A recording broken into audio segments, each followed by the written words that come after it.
O hello and welcome guys. আজকে আমরা আবার একটা নতুন টপিক নিয়ে চলে এলুম। আজকের টপিক হচ্ছে ড্রিল বিট। তো ড্রিল বিট সাধারণত তিন প্রকারের হয়, যেমন কাঠের তারে, একটা মেটালের তারে, আর একটা কংক্রিট বা দেয়ালের তারে। তো প্রথমটা হচ্ছে এই ড্রিল বিটটা হচ্ছে ফ্ল্যাট ড্রিল বিট, যেটা দেখতে পাচ্ছেন যে এর মুখটা পুরো ফ্ল্যাট। এটা সাধারণত ইউজ হয় কাঠে ড্রিল করার তারে। এতে একটা অসুবিধা হচ্ছে, এটা ফ্ল্যাট হওয়ার জন্য এতে অ্যাকুরেট ড্রিল সাইজটা আসে না।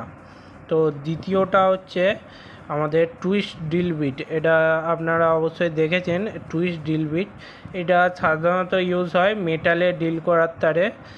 নম্বরে আমাদের কাছে ড্রিল বিটটা আছে, এটা হচ্ছে মেশিনারি ড্রিল বিট। এটা সাধারণত ইউজ হয় কংক্রিটে ড্রিল করার তারে। তো এর মুখের সামনেটায় দেখতে পাচ্ছেন যে একটা কার্বাইড টিপ লাগানো আছে। এই টিপের কারণে কংক্রিটের ওপর খুব সহজেই ড্রিল করা যায়। তো এই তিনটে ড্রিল বিটের মেটেরিয়ালই সাধারণত হাই স্পিড স্টিল বা হাই কার্বন স্টিল দিয়েই তৈরি হয়। তো ভিডিওটা কেমন লাগলো অবশ্যই কমেন্ট করে জানাবেন।